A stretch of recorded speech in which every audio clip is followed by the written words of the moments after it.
Teresa Lovely serves as Business Coordinator for Worksite Wellness with the Kentucky Department for Public Health. In her business liaison role, her work focuses on education, support, and development for worksite wellness in private business. Teresa has over 15 years' experience in worksite wellness as a director, manager, coordinator, and fitness center manager in worksite settings. Her work has achieved national recognition, has been featured in publications such as USA Today, The Wall Street Journal, the Chicago Tribune, and WebMD, and numerous human resource and wellness publications. Teresa holds a degree in health with a wellness promotion emphasis, a graduate certificate in health promotion, and an MS in health promotion management, along with several worksite wellness certifications, including Certified Health Promotion Director from the Cooper Institute and Certified Worksite Wellness Coordinator, Certified Worksite Wellness Manager, and Certified Worksite Wellness Director from the National Wellness Institute, WebMD, and WellCOA's Well Workplace certifications. She also has several health and fitness-related certifications, including Certified Health Education Specialist, Certified Weight Management and Lifestyle Consultant, and as an Advanced Exercise Specialist. Teresa is a certified wellness speaker through the Work and Wellness Institute and a regular presenter on worksite wellness topics. She also serves on the National Advisory Panel of Wellness Councils of America.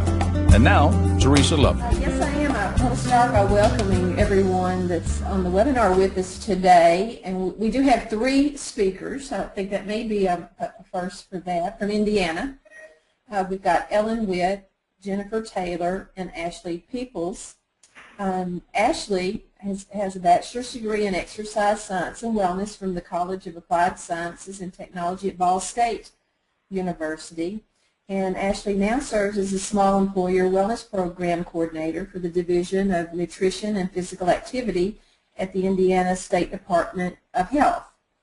Jennifer Taylor is a candidate for a doctorate in health education from A.T. Still University and has a master's in public health from Indiana University School of Medicine and a bachelor's of science in recreation from Indiana University, and has been a certified health education specialist since 2005. Ellen Whitt is the director of the InShape Indiana program since 2005 and has a background as a health policy director in the governor's office, and she's going to be sharing the InShape Indiana program with us, I think, first. So, Ellen? Thank you. We're excited, all 3 of us, to be here presenting today on the work that we're doing in Indiana. I've been charged with just starting with an overview and giving a basis of our health, of the state of health in Indiana in terms of the health indicators that we're trying to move.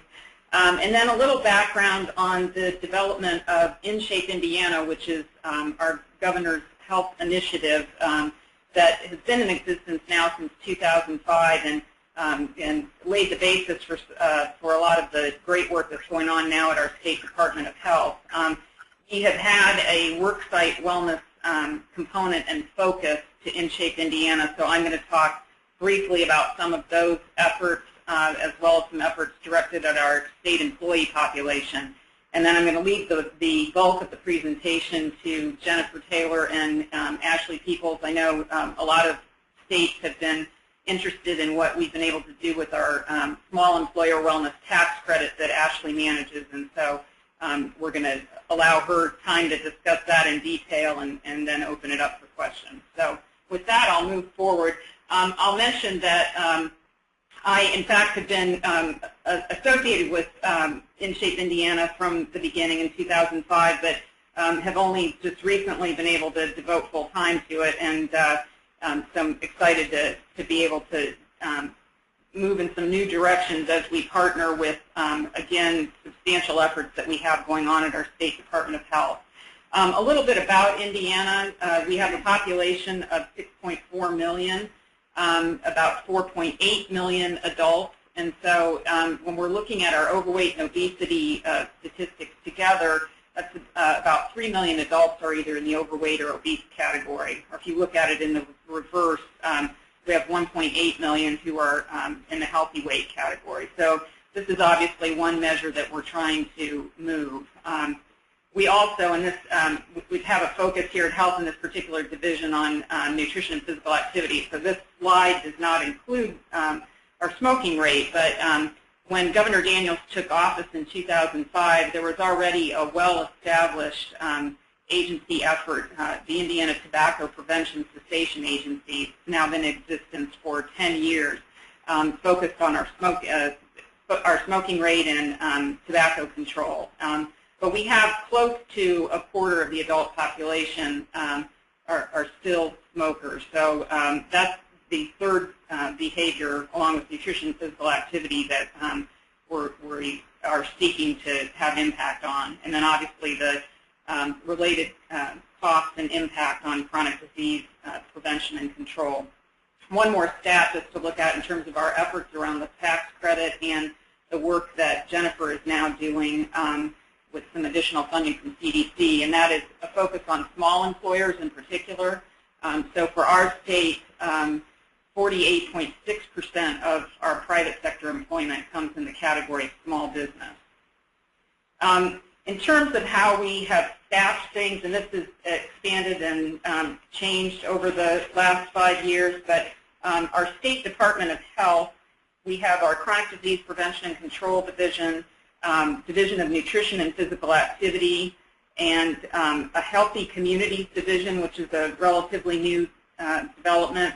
And then InShape Indiana, which again is a governor's initiative, but it's staffed or has primarily been staffed in terms of lead agency by our State Department of Health, with connections to other agencies, including, as I mentioned, the Indiana Tobacco Prevention Cessation Agency, which has been in existence for 10 years and funded through the Master Settlement Agreement 10 years ago, and continuing to receive a good deal of state support. Again, our challenge, and this slide shows where we've come, not unlike other states that are on the call, where we've moved in terms of our healthy weight numbers. So looking at it in one way, our obesity and overweight portion of the adult population is about 2/3 of the population, or 36% of Indiana adults reporting being at normal weight. That, coupled with our high adult smoking rate, are the areas of our focus. And then again, not unlike other states, InShape Indiana, having been launched in 2005, had very much a focus on individual behavior change, some of that through programming and connections to efforts out in the community. We're evolving with funding from the CDC and a state obesity prevention plan, which will be launched, in fact, next week, to a focus on policy and environmental change. I think probably these shots look like many states, again, this just being built environment, but we're looking at policy and environmental change in a number of areas. And then again, our charge is to help create environments in Indiana where the healthy choice is the easy choice. So just to give you a little bit of an overview of InShape Indiana, when Governor Daniels took office in 2005, he created what was initially a web-based initiative with statewide reach.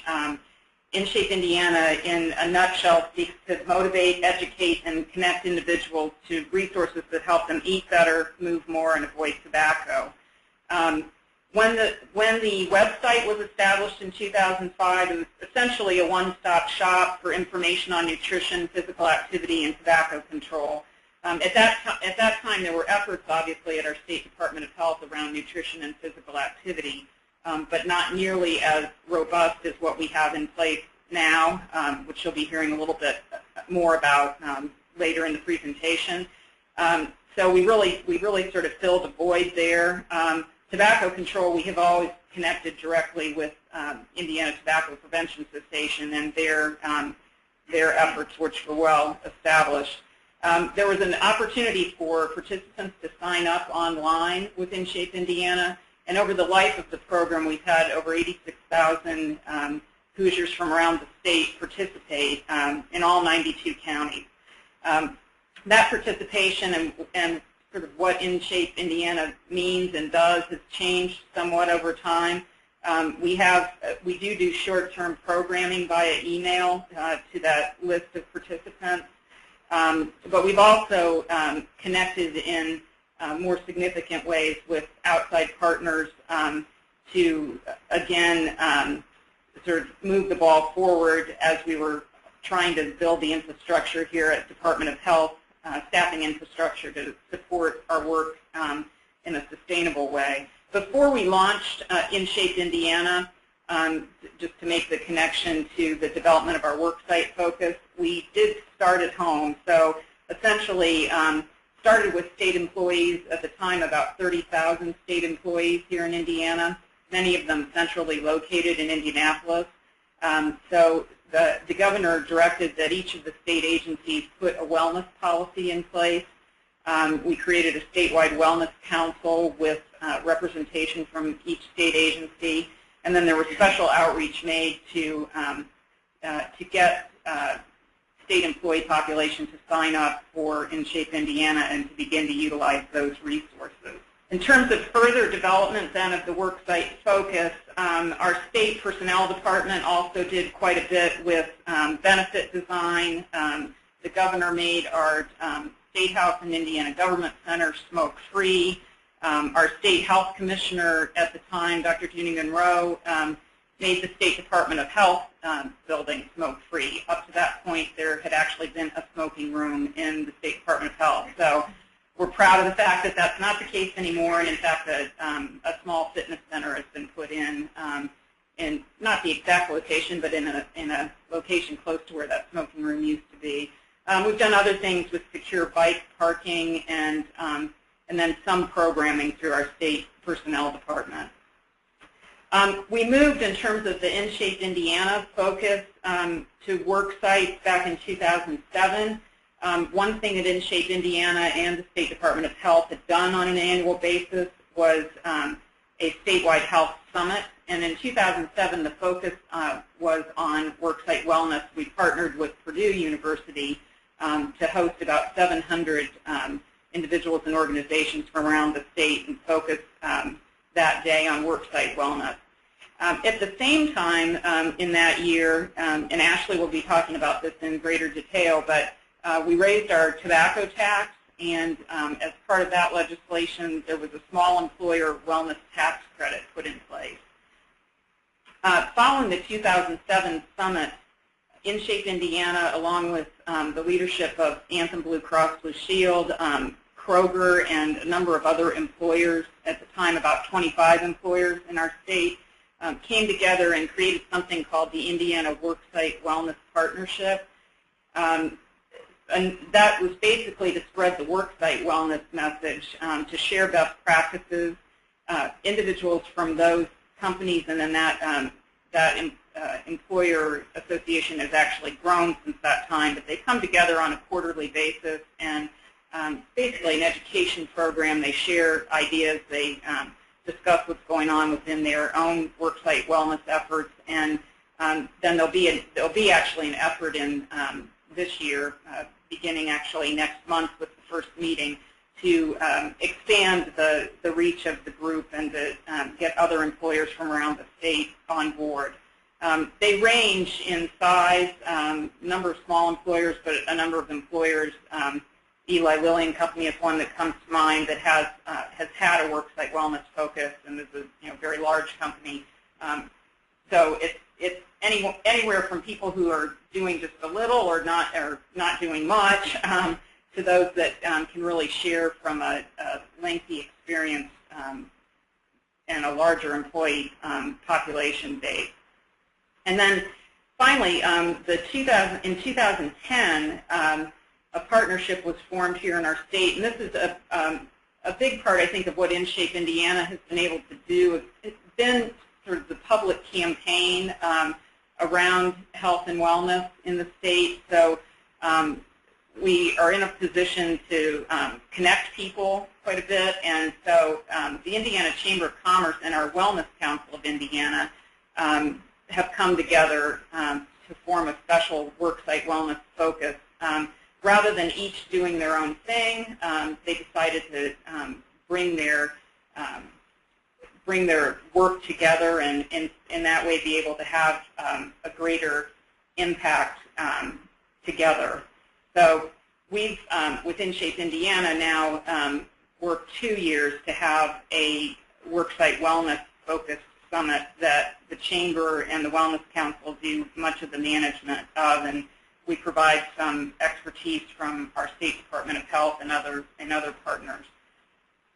And then finally, my last segue into what Jennifer and Ashley will be talking about is how we're trying to make the connection again from a basis of focusing on individual behavior change to the policy and environmental change that is a part of our CDC-funded state obesity prevention efforts. So we were fortunate in 2008 as a state to be funded by the CDC to create a long-term state obesity prevention plan. We'll be launching actually next week a 10-year plan that has been many months in the making. But for us, it's going to give us the blueprint or roadmap to move forward for the next 10 years. With that, we've also had expanded staffing within our Division of Nutrition and Physical Activity and the Healthy Communities Division here at Department of Health with particular worksite focus. As well, we've done quite a bit with ITPC, our Indiana Tobacco Prevention Cessation Agency, in making connections with their efforts and employers around the state. One example of that comes to mind is something InShape and ITPC have done for 3 years, which is something called the Quit Now Indiana contest. It's a statewide contest for participants agree to quit smoking for a 30-day period of time, and they're basically put into a pool for cash prizes. And so we've had thousands of people participate in that in the last several years. This year we made the connection with employers and actually went through a recruitment process by connecting with employers who were interested in getting their employees on board with the contest. So, and then we've had a number of efforts. The other great thing about leadership from the governor's office is that we have a number of other state agencies that are on board with our efforts, and so we've expanded upon some of the things that we've done within the state employee worksite setting, beginning conversations again about changes that we can make in state government buildings. So we'll be leading as we go to implement the strategies within our state obesity prevention plan by getting physical activity prompts placed in the State House in our government center where the bulk of our state employees work. We're in conversations with our Family and Social Services Administration about the vendors that have our snack bars and vending in those buildings, and we're going to be doing a pilot program that we hope to expand across the state in terms of healthier vending, potential calorie posting, and some other efforts there. And then something that I think might be somewhat of a unique effort and one that we're just beginning to expand upon. We've worked with our Department of Workforce Development in the last couple of years to make sure that the resource guide that they provide to newly unemployed individuals includes a whole focus on health and health promotion. So we've done that in terms of print materials, but we're expanding that and trying to find other ways to communicate through their training series and some other areas with our Work One centers around the state, again focused on the unemployed population. And then the final connection, and this is my segue to Jennifer, is that we are seeking to, oh, I'm sorry, my segue to Ashley. I have things backwards. We're seeking through a new InShape Indiana website, which is going to be launched this week. So we've got a lot of activity going on. But in terms of providing education and connection to resources for individuals. We will still be doing that, but we have a section that connects to our Indiana Healthy Weight Initiative and to Indiana Tobacco Prevention and Control, describing the need for policy and environmental change and the culture shift that comes with that. So we're going to be working on changing those who have changed their own individual behavior into change agents within their communities, and that includes, of course, worksite setting. And with that, I'll turn it over to Ashley. Hello, my name is Ashley Peeples, and as you may have heard at the beginning, I'm the Small Employer Wellness Program Coordinator with the Division of Nutrition and Physical Activity at the Indiana State Department of Health. Say that 3 times fast. Today, I'm going to tell you about Indiana's Small Employer Qualified Wellness Program tax credit and the role of the Indiana State Department of Health in the processes related to it.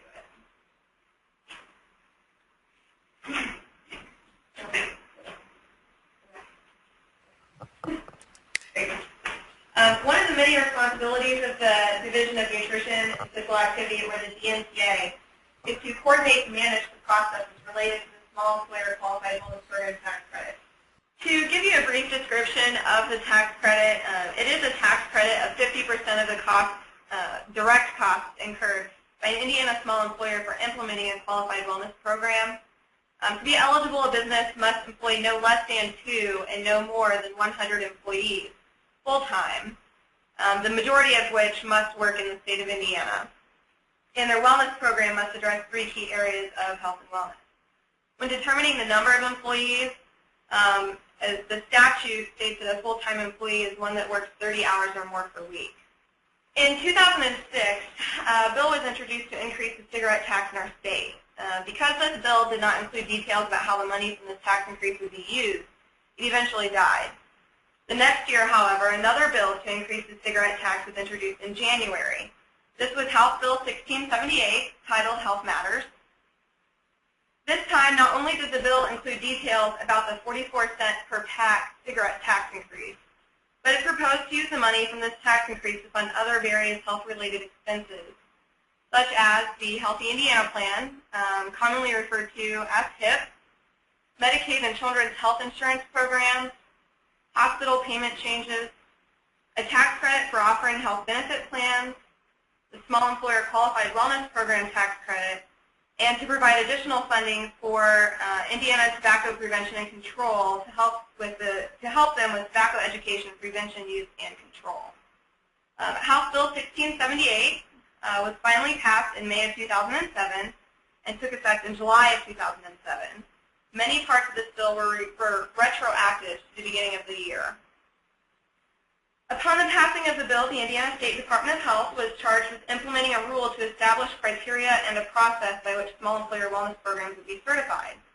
From August through September, many roundtable discussions and focus group meetings that included health professionals from around the state resulted in 2 drafts of a small employer wellness program. The first draft was very comprehensive and included a health risk assessment and health risk assessment scoring tool, among many other documents. This draft was graded on a point system, and if a small employer receives a certain number of points for the wellness program, it would be approved. This draft was eventually thrown out because it was too labor-intensive, and the wellness program was beginning to look like an Indiana State Department of Health wellness program instead of a small employer wellness program. The focus group didn't want to lose sight of the small employers owning their wellness programs, so a second draft was considered. The second draft of the Small Employer Qualified Wellness Program requirements was much easier to manage, but still comprehensive, and allowed room for employers to work off of the wellness program they may have already had in place. You can see here an outline of the wellness program requirements established by the Department of Health within focus group. As you can see, an employer must address 3 key areas of health and wellness: employee-appropriate weight loss, smoking cessation, and the pursuit of preventive health care services. Each area must be addressed by an assessment.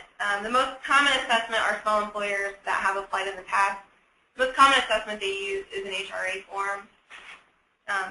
Interventions in education. The most common intervention is a health screening. Education is usually a health coach. A rewards program, so the employees are rewarded for their successes in meeting their program goals. and a measurement tool, so the small employer can actually measure the success of each component of the wellness program from year to year. So the following year, they know where modifications to that program might be needed. Once this draft was decided upon and made official, an emergency rule was issued in October of 2011 to allow employers to apply for the tax credit for the 2007 tax year. Subsequently, a final rule was issued and an advisory committee of wellness experts pulled from the original focus group was established to assist in the final review and certification process of the wellness program. For the first 2 years that the tax credit was offered, 2 types of certification were available. One being a certificate issued to small employers, and the other being a certificate issued to vendors that offered a qualified wellness program to small employers. Vendors functioned as a third-party service provider by offering an already certified wellness program that could be adopted by a small employer seeking to utilize the tax credit. The goal was to give small employers, many of whom had little experience with worksite wellness, access to professionals who had developed a pre-approved wellness plan. To become a registered vendor, a wellness provider had to offer a wellness program that met the requirements to a small employer. The vendor would then complete an application and submit a list of small employers actively utilizing the vendor's wellness program to the Indiana State Department of Health. In turn, if a small employer was using a registered vendor to supply their wellness program, they didn't need to submit an application to become certified because the vendor had already done so. This made the application process much easier for the small employers that didn't specialize in wellness and really would have had no idea where to start if they needed to complete an application on their own. On the same note, a small employer that was not using a registered vendor could also complete an application and submit it to the Department of Health to become certified to receive the tax credit on their own. Once an application is received by the Department of Health, it is held for review by the advisory board. And as I said before, the members of which were chosen from the original panel of wellness experts that helped create this process. The advisory board meets quarterly, and at each quarterly meeting, all applicants whose wellness programs are approved receive a certificate in the mail. All of the applicants whose wellness program applications were deferred or not approved receive feedback from the advisory board regarding concerns about the application or wellness program in general, and can reapply before the annual deadline each year. When an employer is ready to file for the tax credit, they are instructed to submit their certificate with other tax documents to their tax professional. The Small Employer Qualified Wellness Program tax credit was officially launched on October 15th of 2007 at the InShape Indiana Health Summit, which Ellen had mentioned earlier today, which was focused on worksite wellness. At that time, vendors and small employers were then able to apply to have their wellness programs certified by the Department of Health and the advisory board. For the 2007 tax year, because it was launched so late, applicants only had a very narrow window of time to apply to receive the tax credit. And for that year, we actually had 54 small employers certified to receive the credit. The credit ended up being claimed by 91 claimants for a total of $95,000. The number of claimants was different from the number of certified small employers because of the way that some of the small employers file their taxes. In 2008, a website was established to assist small employers with the application process. The website at that time provided basic information regarding the tax credit and application process and testimonials from other small employers that had experienced success in receiving certification from the Department of Health and filing for the credit. Throughout the 2008 tax year, the Department of Health and the Advisory Board became concerned that a disproportionate number of applications were being received from vendors rather than the small employers the tax credit was designed to serve. Subsequently, in October of 2008, so a year after the tax credit was launched, a rule was issued to no longer allow vendor certification. This rule took effect at the beginning of the 2009 tax year. Small employers could still contract with vendors providing worksite wellness services that met the requirements. However, the employer became responsible for submitting their own application for certification. For the 2008 tax year, 70 small employers were certified to receive the tax credit. The credit was claimed by 147 claimants for a total of $141,000. Again, the number of claimants was different from the number of certified small employers because of the way that some of the small employers file their taxes. Beginning in 2009, The Indiana State Department of Health was required to submit a report to the Legislative Council no later than December 31st of each odd-numbered year. The report must include information regarding the number of taxpayers claiming and receiving the credit, any reports of abuse of the credit, and any other information that the Department of Health considered necessary concerning the use and effectiveness of the credit during the preceding reporting period. The next report is due by the end of this year, 2011.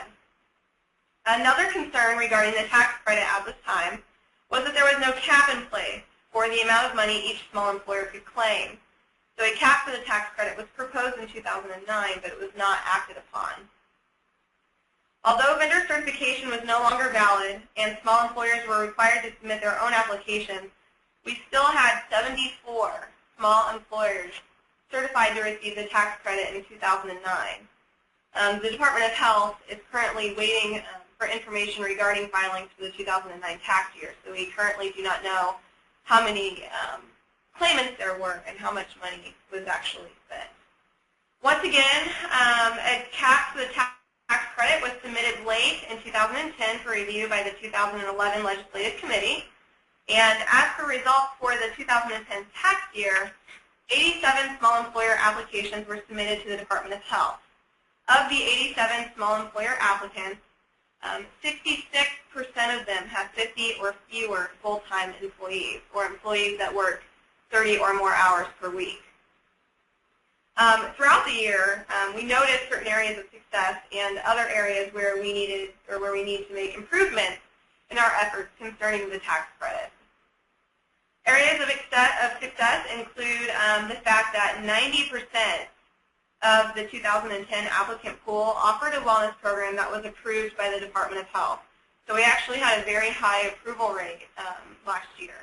Of those that were not approved, applications were either submitted past the annual deadline, so they were submitted too late, or the applicants had previously applied and their application had been deferred, and the applicant chose not to reapply before the annual deadline. For 2010, a potential 3,200 full-time employees were impacted by this credit. Also, 89% of our applicants use a wellness provider for at least one component of their wellness program. And you'll notice later, the next stat, that 97% of the applicants conduct blood pressure, cholesterol, blood glucose, and body mass index screening. So a lot of the applicants that actually use a wellness provider would use a wellness provider for those screenings. And 67% of the applicants are actually located in the central region of the state. So that was something that we were excited about as well. Areas for improvement, a lot of applicants, 14 plus, and 14 plus, the plus is large, they underwent multiple application attempts before their wellness programs were approved.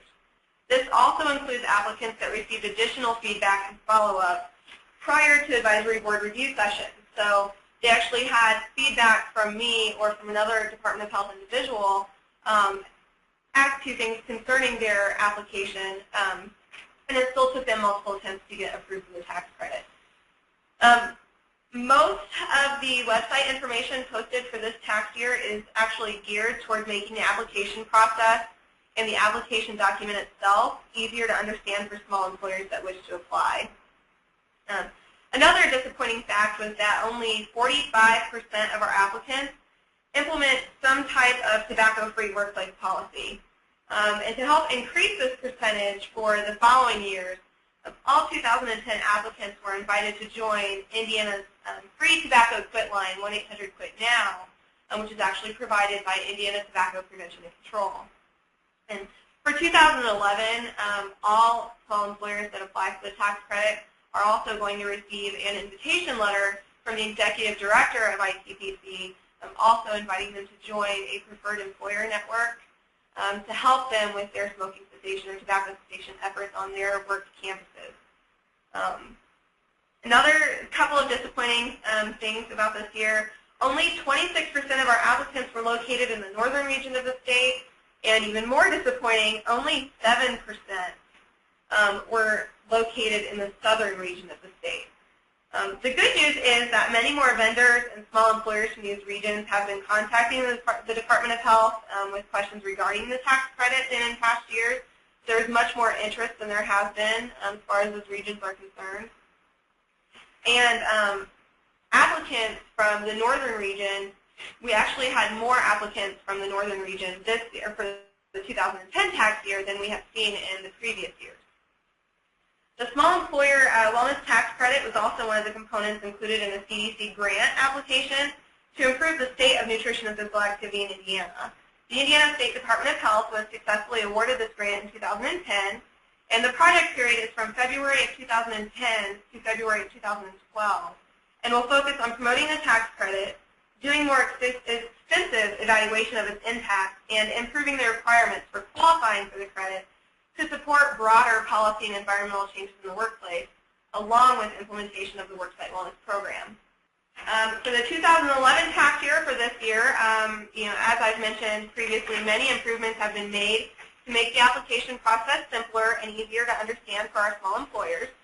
Additional resources, supporting documents, frequently asked questions, advisory board review deadlines, resources, and additional information regarding each component of a qualified wellness program are now being provided on the tax credit website. And the application document now includes evaluation questions to help us determine the effectiveness of the tax credit. Now we're gearing up to prepare for our biannual report, which is due at the end of this year. And with that said, I would like to thank you for listening and encourage you to visit the tax credit website to learn more. If you didn't catch the web address earlier, it's www.wellnesstaxcredit.in.gov. And please visit that website to learn more about it. If you have additional questions, we will have time at the end of the presentation to address them, and our contact information will be posted then as well. So with that, Jennifer? Okay, I will be talking about our resources we've created for small businesses. As we mentioned before, my name is Jennifer Taylor, and I serve as the Worksite Coordinator for the Indiana State Department of Health Healthy Communities Division. Our efforts is to create a resource that will complement the businesses working towards the tax credit and working with InShape Indiana, that they can use to implement policies and environmental supports in the workplace in order to provide opportunities for physical activity, healthy eating, and avoid tobacco. So just a little background. In February of last year, the Indiana State Department of Health was awarded a state and territorial initiative grant that was part of the American Reinvestment and Recovery Act. The state and territorial initiative was part of the larger Communities Putting Prevention to Work grant directed by the CDC. The funding for this initiative is given until February 2012, so it's a very short window.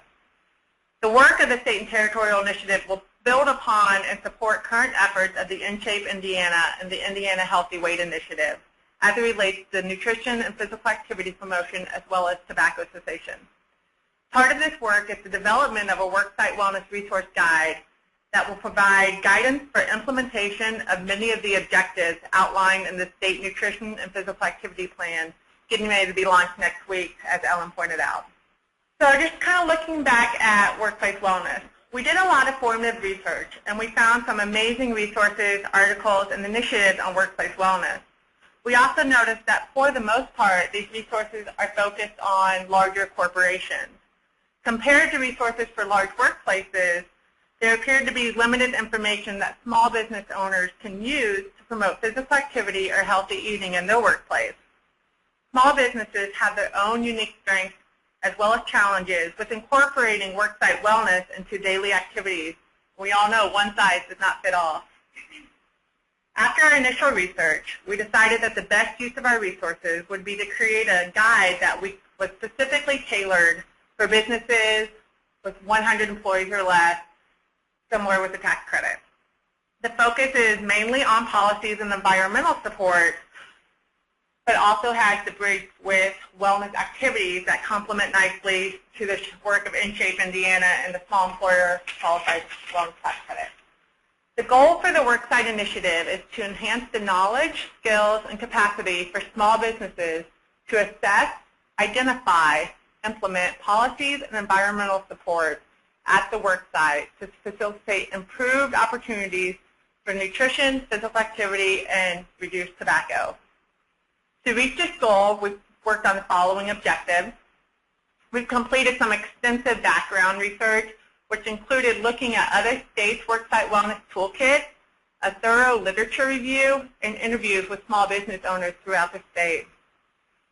We developed writing teams to create the content for the resource guide, and the guide is continuing to be reviewed and edited before we print. With our partnership that Ellen mentioned with the Indiana Chamber of Commerce, we sent an invitation out to all small businesses with less than 100 employees to be part of our pilot initiative. They would receive the first copy of the toolkit and help us identify any strengths and weaknesses. We've also extended the invitation to our 2 communities in Indiana that received the Communities Putting Prevention to Work grants. With the toolkit, the pilot businesses are going to receive a training on an overview of the resource guide, how to use them effectively, and how to develop and implement policies and environmental changes outlined in the resource guide. And they will also receive technical assistance from the Healthy Communities Division, likely the Division of Nutrition and Physical Activity in InShape, Indiana, as well as the Indiana Tobacco Prohibition Cessation Program as they go through these policies and environments. It's definitely a joint effort. So as I mentioned, we conducted extensive formative background work throughout the planning phase of this initiative to inform the development of our resource guide as well as future promotional and training plans. Formative research included comprehensive needs assessments and literature reviews specific to small workplace settings.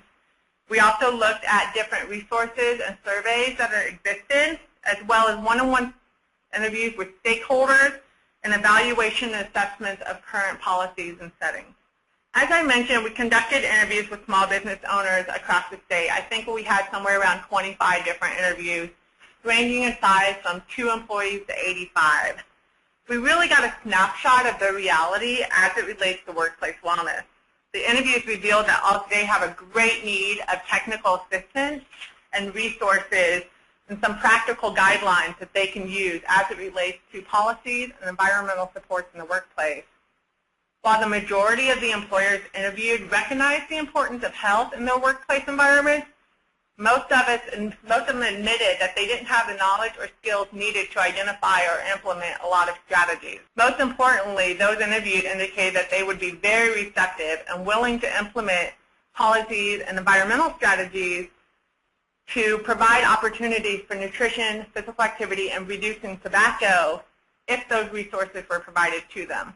Some of the questions we included on the interview was simply, how does employee health affect their bottom line? Did they feel responsible for providing for employee health? What kind of role did they think their workplace took for the health of their employees? And if they had any sort of resources, what would it look like?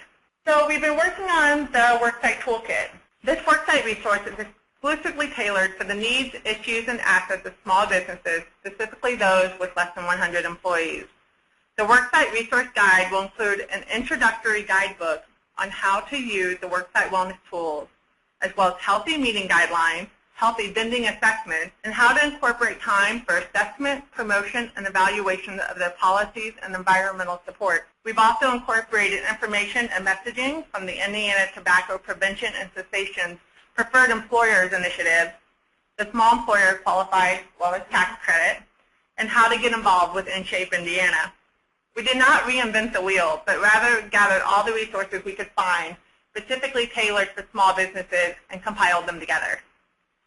Complementing the resource guides, we've developed a series of what we're calling Worksite Action Cards. These cards are categorized by theme and divided into policies, environmental supports, and activities. There's about 35 of them, and they each have a different activity or policy or environment that a small business owner can implement in the workplace.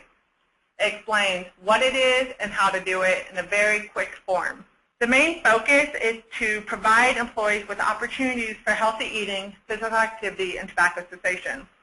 They can use the cards as a menu of options, meaning they can just select a random card that they think would be feasible for their workplace. But we've also put them in different themes if there's a specific focus that the small employer wants to work through. The different themes will recommend policies, environmental supports, and activities that work together for that idea. The themes include alternative transportation, healthy eating in the workplace, healthy vending, partnerships with the community, promotion efforts, physical activity during the workday, tobacco cessation, and workplace gatherings. The work sites will also have 2 posters, one on nutrition and one on physical activity, to help promote their efforts and provide opportunities for healthy choices at the work site. Small businesses and pilot initiative will conduct some self-assessments on the work environment using an online survey tailored from California's Check for Health Workplace Environmental Assessment.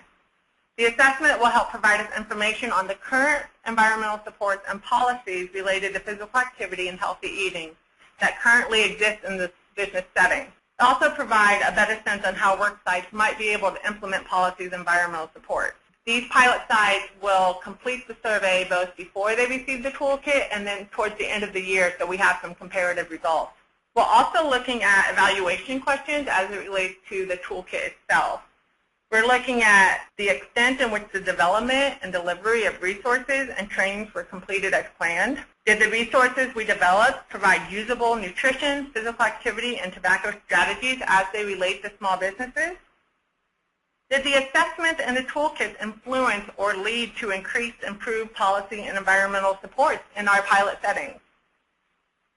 What impact did the promotion, training, and technical assistance from our Healthy Communities Division have on the policy, environmental, system status of the pilot settings?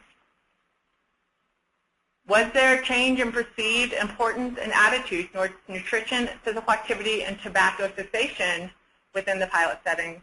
And was there anything with our activities that resulted in respective initiatives towards sustainability and statewide policy and environmental support in nutrition and physical activity in the small business environment? As you see, we're trying to really get a broad scope of what's going on. So our next steps. There are resource guides scheduled to be done with printing at the spring of this year. I'll be scheduling individual training sessions with each business towards late spring of this year. We ended up selecting a worksite pilot group through a convenience sample. We partnered with our Indiana Chamber of Commerce to offer all their members, with between 2 and 100 employees, with the opportunity to participate in the pilot. As I mentioned before, we also extended the invitation to small businesses located in our 2 communities that received the Communities Putting Prevention to Work. One of those communities is actually implementing a worksite wellness pilot simultaneously with the goal of helping those small businesses and the county receive the qualified wellness tax credit. Well, through our partnership, their pilot sites will also receive a copy of our resource guide and be part of our statewide pilot. We ended up with a total of 32 different businesses statewide located throughout central Indiana, as well as a couple north and a large chunk of southern Indiana. We expected to have the toolkit out on the website to share with anyone on the call probably late spring, early summer, and I'll be happy to share that when we get there. Any questions for Ellen, Ashley, or I? A couple people wanted to know, 2 to 100 employers or employees, does that mean 50, I don't know, full-time and 200 part-time? Are they still qualified? The only employee number that matters is the number of full-time employees as far as the tax credit is concerned. So all employees that work 30 or more hours per week will definitely add up toward, it's from 2 to 100 full-time employees. So 2 to 100 employees that work 30 hours more per week. Any employee that works less than 30 hours per week should not be considered in the numbers for determining how many employees we actually have. There's a question on, as an employer, how do I get in touch with the program where incentives are offered to smokers for quitting for 30 days? And I think that was from Brent. Actually, that's our Indiana Tobacco Prevention Cessation Agency is the one that led that effort. But I've got information on it as well, so if somebody wanted to contact me at InShape Indiana, I can provide that information. We just concluded our last round of the Quit Now Indiana program several weeks ago, so I've got some recent information I could share with how that's been organized. Do you know any companies who offer healthy vending machines? Can you repeat that? Companies, it's a question about companies who offer healthy vending machines. I know we're seeing that everywhere now, but do you have anything specific in Indiana that stands out on something that companies are doing? Not yet. Something kind of interesting is occurring in Indiana right now where we are partnering with our state vending council and several of the large vending companies within that council, and we're all working together to create a statewide healthy standard for vending. From what I understand, a lot of vendors get confused because they receive different healthy vending standards depending on what company they're serving, since there are so many great standards out there available. So we're trying to streamline it for the sake of businesses and for the vendors. Oh, wow. That'll really be helpful because I know a lot of companies struggle with that, and vendors too. So yes. That'll be great. Let's see. Here's a question. I think you answered it, but just to be sure, will the credit be available for small businesses that already have a wellness program, or is this just for companies who want to create one? It's for both. As long as the employer is offering a wellness program that includes the 3 key areas that we ask for: employee-appropriate weight loss or weight management, tobacco cessation or smoking cessation, and the pursuit of preventive healthcare services, and they address all of those with an assessment, some sort of intervention and education, a rewards program and measurement tool. They are definitely welcome to apply. They're encouraged to apply.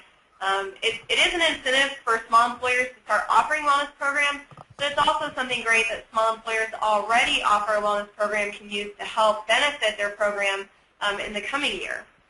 So if they received a credit one year, they may be able to make more modifications to their program the following year that they weren't able to make before receiving the tax credit. We have a question here about the why to implement wellness programs to kind of go along with offering the tax credit. So I think the question is, what do you do, or what have you done to talk about why they need the program so that there's that true buy-in, and maybe it's very sustainable after the tax credit maybe passes? The best route I can take with that, a lot of the recommendations that we offer is that the small employer wellness program, to be successful, needs to be supported from the top down. It needs to be supported by the owner, upper management. They need to take it seriously. Offer your employees great incentives. The better the incentives are, the more likely they are to participate in the wellness program. So make it interesting. And a lot of employers like to think outside the box. They'll come up with their own great way of showing their employees how successful they've been in their wellness program efforts. For instance, I've had one small employer for this last year when they hosted a walking program as an intervention method for their employees, and the employees had actually logged the number of steps on a website program that then calculated how far collectively the employer group or the employee group has walked, and I think they ended up walking to Pennsylvania, Philadelphia, California. It's a great way, and it's a fun way, and it's a different way to show the employees the success that they're having. And also, if it's supported by upper management, employees most of the time, hopefully, don't have a reason not to try to do it. Upper management is doing it, so why not give it a try? Well, and I think in terms of buy-in from employers, we've tried to multiply our voices in terms of getting the message out about the existence of the tax credit, and so it's one of the reasons we're excited about the work that the Indiana Chamber of Commerce and the Wellness Council of Indiana are doing now jointly. They've actually hired staff to focus on reaching not just the 5,000 members of the Chamber of Commerce, but other employers beyond that, on the importance of a focus on health promotion within the work site. So that's just one example of how we're I think, as employers, as individuals focused on communication with employers, as opposed to, our State Department of Health has done a great job of outreach to employers, but the chamber making that that argument directly to its employer membership base, I think, has been effective as well. So the tax credit is only one piece of what they're working with, but there's a lot of policies and environmental supports that a workplace can put in place that's not going to cost them any money, but still show that they're promoting the health of their employee. And that there's a lot of research out there that's showing that if you can show you care for your employees, that's going to increase their loyalty. Well, and then obviously the bottom line, return on investment and what it means to healthcare cost containment. And I would think even if a company maybe implements a program because of a tax credit, they'll, through experience, see the benefit if they weren't fully convinced. So that's another benefit. And also I know in Kentucky we have seen not so much that need to explain the why, but they really just want to know how to do it and receive some support and resources to do that. So that hasn't been a big question for us. It sounds like probably not in Indiana either. Thank you, Indiana, for sharing your story, and thank you, participants. And we do want to mention, as a part of the State of Wellness series that's continuing to expand here, the next one is February 24th, and we've got Eric Acko, I may mispronounce his name, from Colorado, and he's the Unit Director for Physical Activity and Nutrition Program in the Department for Public Health. They've got a new toolkit in Colorado. He's going to be sharing the details with that, and they're also looking at more of a leadership system-wide effort for worksite wellness development in Colorado. So be sure and join us on February 24th at 12 o'clock Eastern Time for that webinar. Look forward to seeing you guys again soon, virtually. Thank Bye-bye. you. Great, thank you. Bye. Bye-bye.